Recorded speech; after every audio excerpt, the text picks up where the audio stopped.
વિદેશ જવાની ઘેલછામાં વધુ એક ગુજરાતી પરિવાર ફસાયો છે। અમદાવાદના ગોમતીપુરનો પરિવાર વિદેશ જતા બંધક બન્યો છે। લંડન જવા નીકળેલા પરિવારના 4 સભ્યો બંધક બન્યા છે। શ્રીલંકા પછી દુબઈ પહોંચ્યા બાદ પરિવારે સંપર્ક ગુમાવ્યો હતો। અપહરણકર્તા બાબા ખાન દ્વારા મોટી ખંડણીની માંગણી કરાઈ છે। શ્રેયા હેમેકરના માતા-પિતા અને 2 ભાઈઓ બંધક બનાવાયા છે। લાચાર પુત્રી શ્રેયાએ સરકાર અને પોલીસ પાસે મદદ માંગી છે। પરિવારને હેમખેમ છોડાવવા પુત્રીએ કરુણ અપીલ પણ કરી છે। ગોમતીપુર પોલીસ સ્ટેશનમાં અપહરણ અને ખંડણીની ફરિયાદ દાખલ થઈ છે। વધુ એક ગુજરાતી પરિવાર ફસાયો છે। અમદાવાદના ગોમતીપુરનો આ પરિવાર વિદેશ જતી સમયે અહીંયા બંધક બન્યો હતો। સચિન કડિયા આપણી સાથે લાઈવ જોડાઈ ગયા છે। સચિન, અમદાવાદના ગોમતીપુરનો આ પરિવાર કે જે બંધક બન્યો છે, લંડન જવા માટે નીકળ્યો હતો, પણ હાલની એમની શું પરિસ્થિતિ છે, ક્યાં અટવાયો છે, ક્યાંથી સંપર્ક વિહોણા થયા છે, શું વિગતો?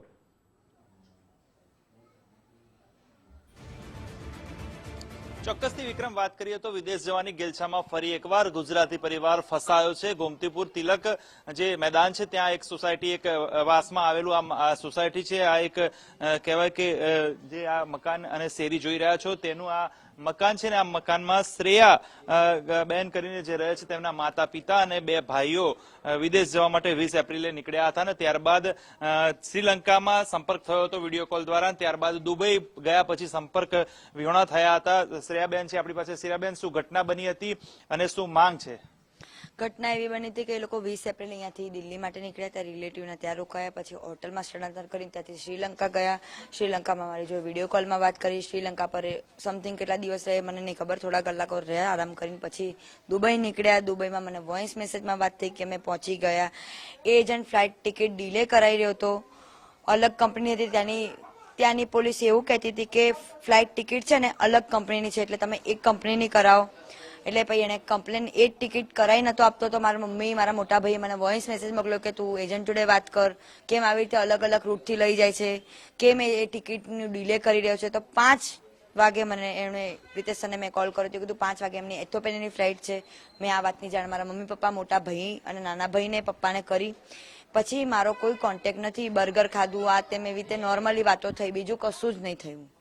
અને પછી મારો કોઈ સંપર્ક રહ્યો નથી કે એ લોકો એથોપિયામાં બેઠા કે નથી બેઠા, પણ એજન્ટનું કેવું એવું છે કે એ લોકો એથોપિયામાં બેઠા છે અને એના આગળના એજન્ટે જે હોટલ એથોપિયામાં બુકિંગ કરાવી હતી, ટેક્સી બુકિંગ કરાવી હતી, એમાં જ બધી આ વસ્તુ થઈ છે કિડનેપિંગની।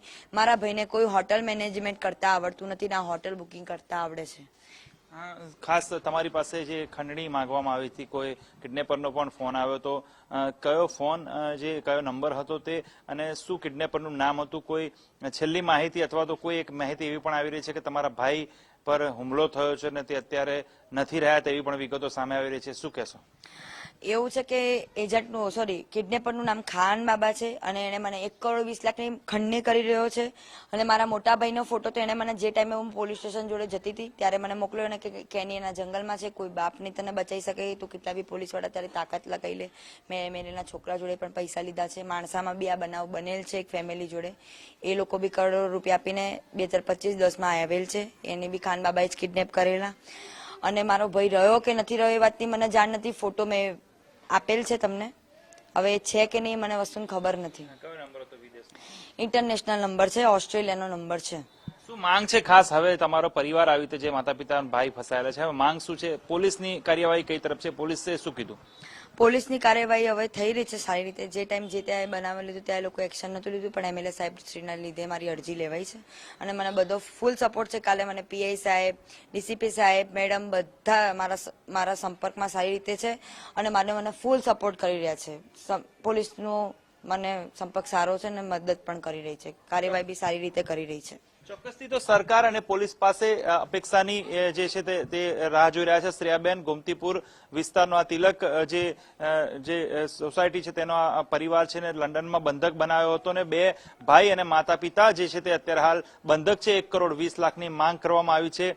ભાઈના ફોટા જે છે તે કરુણ દ્રશ્યો મોકલ્યા છે અને મૃત્યુ થયું હોય તેવું કહ્યું છે, પરંતુ આ દિશામાં શ્રેયાબેન હાલ સરકાર પાસે અને પોલીસ સમક્ષ આ બાબતે ફરિયાદ કરી ચૂક્યા છે, પરંતુ વિદેશ જવાની ગેલસામાં ગિલછામાં વિક્રમ આ પહેલો કિસ્સો નથી, અનેક કિસ્સાઓ સામે આવ્યા છે જેને લઈને લોકો ફસાયા છે.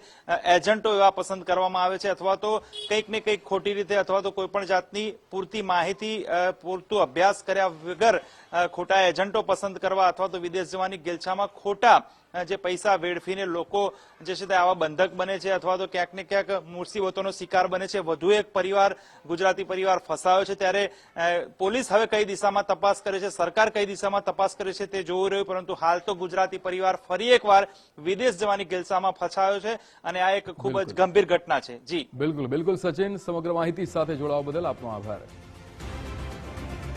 વિદેશ જવાની ગેલછામાં વધુ એક ગુજરાતી પરિવાર ફસાયો છે અને જે રીતે લંડન જવા આ પરિવારના 4 સભ્યો નીકળ્યા હતા તે બંધક બન્યા છે. શ્રીલંકા પછી દુબઈ પહોંચ્યા બાદ પરિવારે સંપર્ક ગુમાવ્યો છે. અહીંયા એવો પણ આક્ષેપ થઈ રહ્યો છે કે અપહરણકર્તા બાબા ખાન નામના વ્યક્તિએ મોટી ખંડણીની માંગણી પણ કરી છે. શ્રેયા હેમકર કે જેના માતા પિતા અને 2 ભાઈઓ બંધક બન્યા હોય તેવી પણ વિગતો અહીંયા તેમની જે શ્રેયા છે તે આપી રહ્યા છે. લાચાર પુત્રી શ્રેયા કે જેણે હવે સરકાર અને પોલીસ પાસે મદદ માંગી છે. પરિવાર હેમખેમ પાછું આવે તેવી કરુણ અપીલ શ્રેયા અત્યારે કરી રહ્યા છે.